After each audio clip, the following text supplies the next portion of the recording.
Russia just launched one of its largest aerial assaults on Ukraine, a massive strike with nearly 70 missiles and 200 drones days after the U.S. cut off military aid.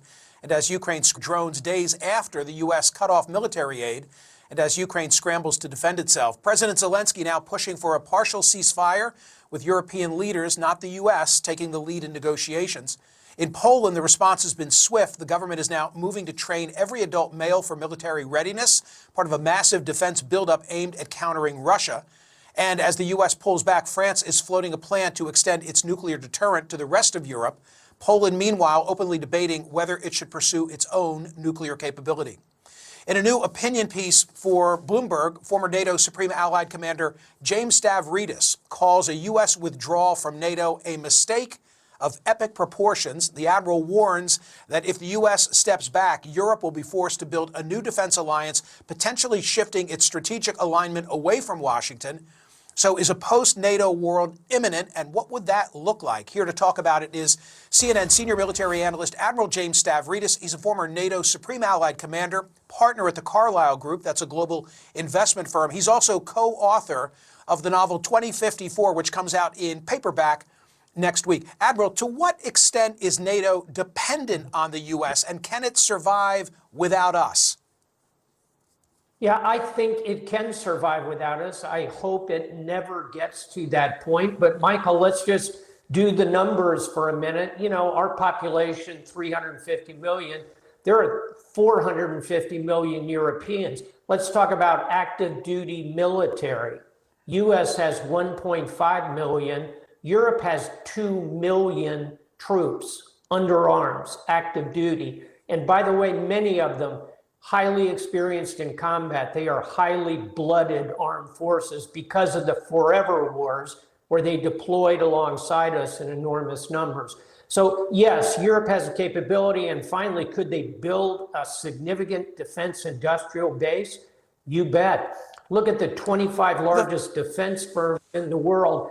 10 of them are from the US, 8 from Europe. So that's the good news. Here's where NATO would struggle without the United States: intelligence, space operations, logistics, maintenance, training. All that back office stuff is where the U.S. is a real heartbeat inside NATO.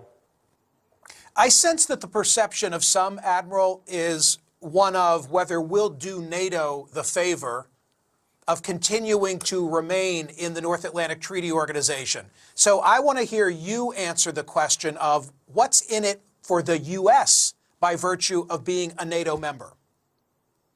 I'm going to take a wild guess that you're a fan of Warren Zevon. So you've probably heard the song, Lawyers, Guns, and Money. Let's think about it that way. The lawyer piece is the values, the democracy, the freedom of speech. Every time we go up in the world, we have the backing of the Europeans because we share those legal values. But maybe more importantly, it's the guns, it's the defense. Pop quiz for the audience. What's the second largest defense budget in the world after the US? It's not China, it's not Russia. It's the collective defense budget of Europe. There are the guns, 2 million active duty troops.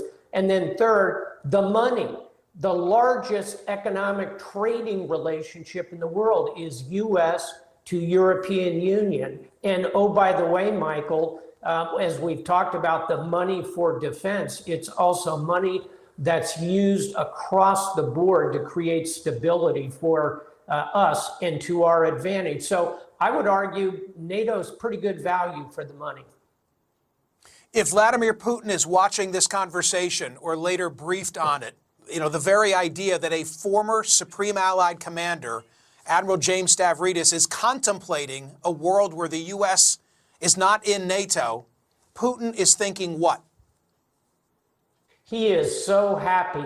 His tactical objective, frankly, is to conquer Ukraine.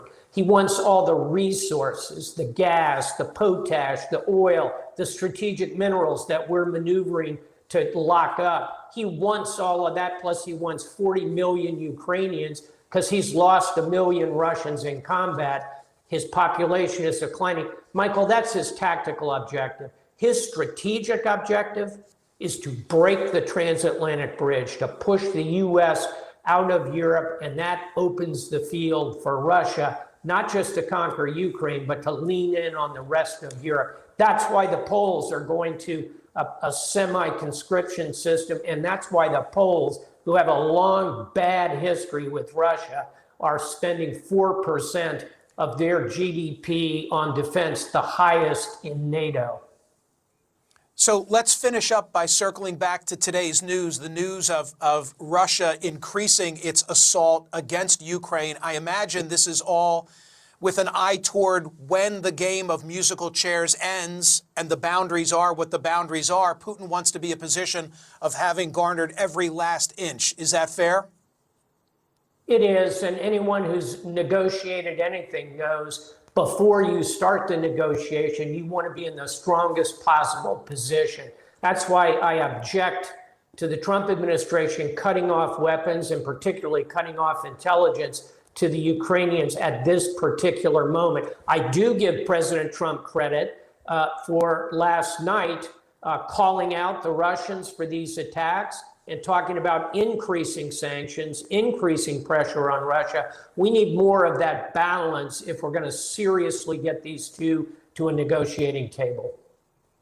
Admiral Stavridis, I've read 2054. Good luck with the paperback version. It's terrific and it's prescient. Thank you. Thank you, Michael.